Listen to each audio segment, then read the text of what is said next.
আজকের এই মানববন্ধন থেকে আমাদের মাননীয় রেলমন্ত্রী মহোদয়কে একটি আবেদন জানাতে চাই। এই জামালপুর এক্সপ্রেস ট্রেনখানা ঢাকা থেকে বঙ্গবন্ধু সেতু হয়ে জামালপুর পর্যন্ত এই রুটে ট্রেন চলাচল করত।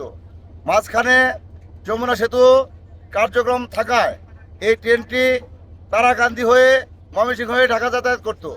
এখন একই সময়ে দুইটি ট্রেন জামালপুর এক্সপ্রেস এবং আন্তনগর অগ্নিবীণা এক্সপ্রেস একই সময় হওয়াতে আমরা যারা সাধারণ যাত্রী আছি আমাদের জন্য বিরাট সমস্যার কারণ হয়ে দাঁড়িয়েছে। আমরা আশা করব মাননীয় রেলমন্ত্রী মহোদয় দ্রুত পদক্ষেপ নিয়ে এই জামালপুর এক্সপ্রেস ট্রেনখানা অতি অল্প সময়ের মধ্যে তারাকান্দি থেকে বঙ্গবন্ধু সেতু হয়ে আবারও ঢাকা পর্যন্ত চালু করবেন। এটাই আমাদের এই প্রত্যন্ত অঞ্চলের গণমানুষের দাবি।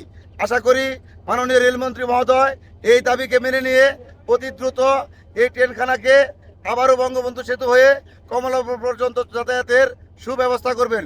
এই ট্রেন যাতে যথারীতি আগের মতোই যায় এবং কি আমাদের সরিষাবাড়ির মানুষ যেন ঢাকাতে কমলাপুর রেল স্টেশনে 10টা থেকে 11টার ভিতরে পৌঁছতে পারে, এই দাবি আমি রাখছি মাননীয় রেল মন্ত্রণালয়ের কাছে। গার্ডের কাছে যান, পিছনে গার্ড আছে, গার্ডের কাছে যান, রিপোর্ট দিবে সে কতক্ষণ দাঁড়াইলাম।